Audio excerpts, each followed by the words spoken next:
పవన్ కళ్యాణ్ గారు మాట్లాడుతూ మాటకి మాట్లాడతాడు. ఎంత అంటే అసలు ఏమనాలి ఆయన్ని? ఎందుకు ఈ దొంగ బొట్లు, దొంగ వేషాలు, దొంగ భక్తి? అయోధ్యకి 1,00,000 లడ్డులు సప్లై చేశారు. 1,00,000 లడ్లు అయోధ్యకి పంది కొవ్వుతో,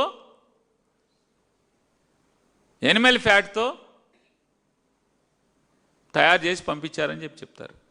ఈరోజు కూడా మాట్లాడుతున్నాడు అయోధ్యకి పంపిన లడ్డు 1,00,000 లడ్లు అపవిత్ర లడ్డులను పంపించారు, దేశం అంతా తినిపించారని చెప్పని ఈరోజు కూడా మాట్లాడుతున్నాడు పవన్ కళ్యాణ్ గారు. సరే, నీచం కాదా ఇది రాజకీయాల్లో?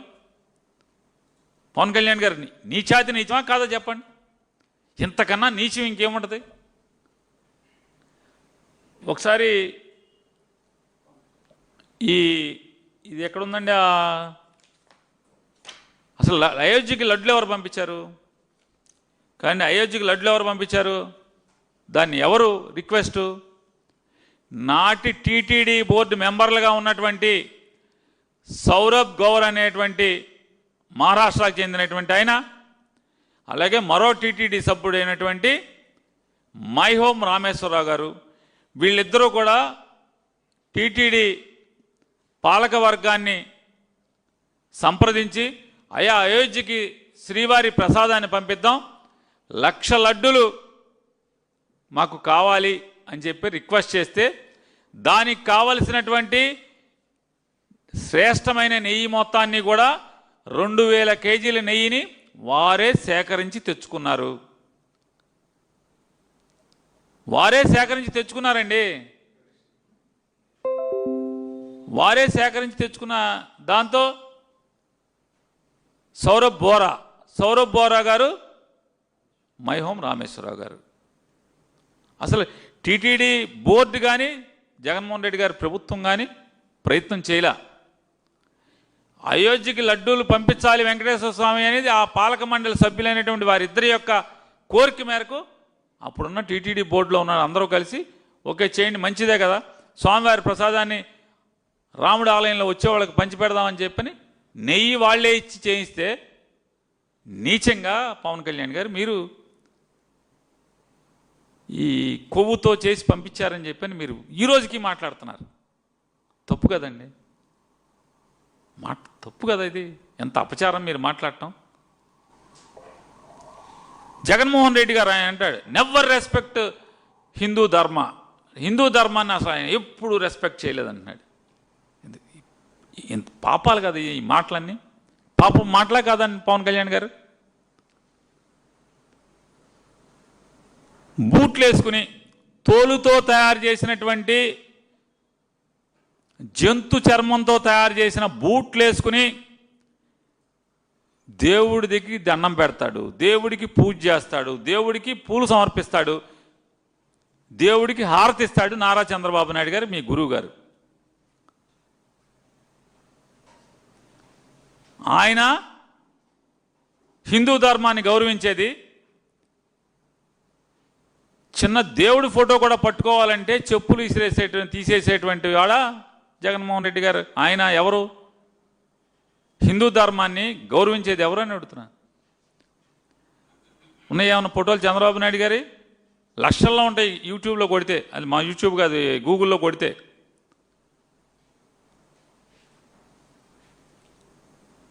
నీ పక్కన కూర్చున్న ఆయన హిందూ ధర్మాన్ని ఏం గౌరవించుతున్నాడు చెప్పండి? అనకూడదు కానీ అంటే రాజకీయాలు అంటారు కానీ తల్లిదండ్రులు చచ్చిపోతే జుట్టు ఉన్నాడు హిందూ ధర్మాన్ని గౌరవించినట్టు.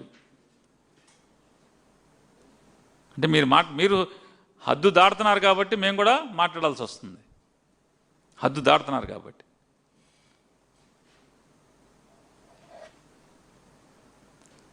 భగవంతుడి మీద పగ పెట్టుకున్నాడంట జగన్మోహన్ రెడ్డి గారు. ఏం మాటలు! సర్వనాశనం అయిపోతాడంటాడు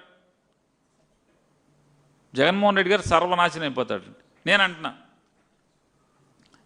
రాజకీయాల కోసం జగన్మోహన్ రెడ్డి గారిని ప్రజలతో అంటే ప్రజల ద్వారా గెలవలేక, అంటే మీకు ప్రజలు పరిపాలన ఇచ్చారు 2024లో, 164 సీట్లు ఇచ్చారు ఏలమని. ప్రజలకు కావలసినటువంటి కార్యక్రమాలు చేయకుండా, ప్రజలకు కావలసినటువంటి కార్యక్రమాలు చేయకుండా, ఈ రాష్ట్రాన్ని బాగు చేయకుండా, ముందు తీసుకున్న 50,000 ఎకరాలు బాగు చేయకుండా, ఆ రైతులనేమో ఊరూరు కట్టుబట్టలతో రోడ్లెంబడి తిప్పి, ఈ 50 ఎకరాలు పూర్తి చేయకుండా వాళ్ళకి ప్లాట్లు ఇవ్వకుండా, రైతుల్ని నానా సంకలం నాకిస్తా మళ్ళీ ఇంకొక 50,000 ఎకరాలకు వెళ్తున్నది ఎవరు? ఈ రాష్ట్రం తట్టుకోగలదా అంటున్నాను. సూపర్ 6 సూపర్ హిట్ అంట.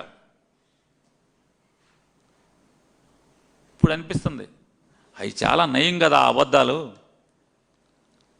ఇవాళ మాట్లాడినటువంటి పరాకాష్ట ఇంకా దిగజారుతారేమో తెలీదు. రాజకీయాల్లో పతనానికి పరాకాష్ట ఇవాళ నారా చంద్రబాబు నాయుడు గారు, పవన్ కళ్యాణ్ గారు మాట్లాడిన మాటలు. వెంకటేశ్వర స్వామి యొక్క బొమ్మ పెట్టి, బొమ్మ భుజం మీద లేదా బొమ్మ చాటు నుంచి జగన్మోహన్ రెడ్డి గారిని రాజకీయంగా కాల్చే ప్రయత్నమే ఇవాళ మరొకసారి చేయడం కాదా అని అడుగుతున్నాను.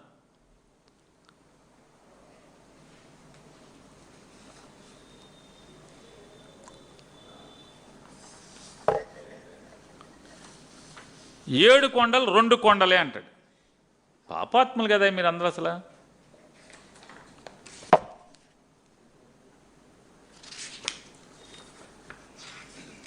2/6/2007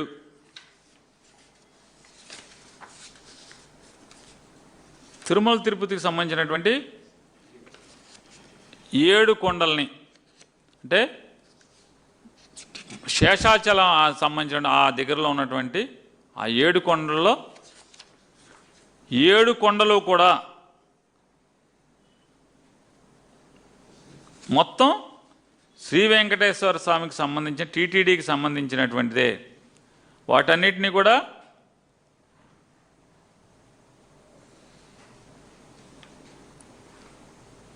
పూర్తిగా వెంకటేశ్వర స్వామి అయ్యి తిరుమల దివ్యక్షేత్రం అని చెప్పని పిలవాలి.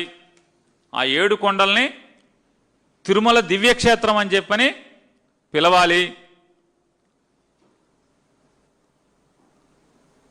ఆ కొండల మీద అన్యమత ప్రచారం చేయటం అనేది నిషిద్ధం. 7 కొండల మీద స్వామివారు ఉండేటువంటి, స్వామివారి నిలయం ఉండేటువంటి, స్వామివారు వేంచేస్తున్నటువంటి కొండ మాత్రమే కాదు, 7 కొండల మీద ఎక్కడా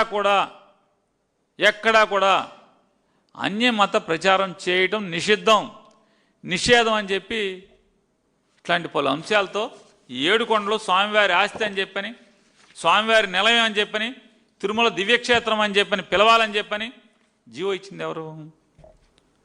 రాజశేఖర రెడ్డి గారు.